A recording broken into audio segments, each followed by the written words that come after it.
Протест по-чеченски. Сложно поверить, но в Грозном прошла акция протеста, приурочена она была к Дню чеченской женщины.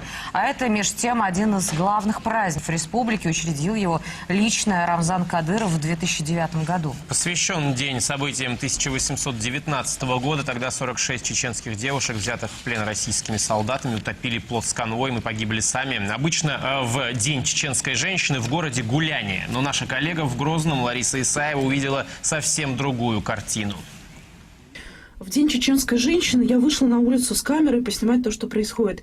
Обычно в этот день по Грозному ездят повозки с молодыми людьми в национальных костюмах, а каждой встречной девушке они дарят цветы и платки. Вроде бы на этот раз все началось как обычно. Повозки, молодые люди, это специально обученные сотрудники комитета правительства по делам молодежи. Я многих узнала. Опять же, цветки, платки.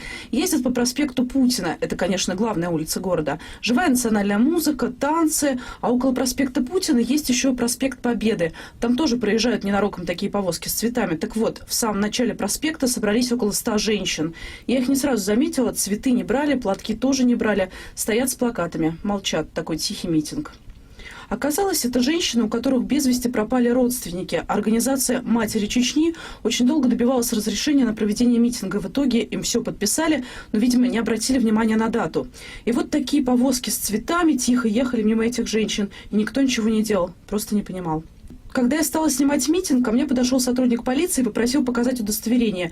Я показала документ о том, что я работаю на местном канале. Они успокоились, так как знают, что у нас никогда не покажут подобный материал. Я продолжила снимать.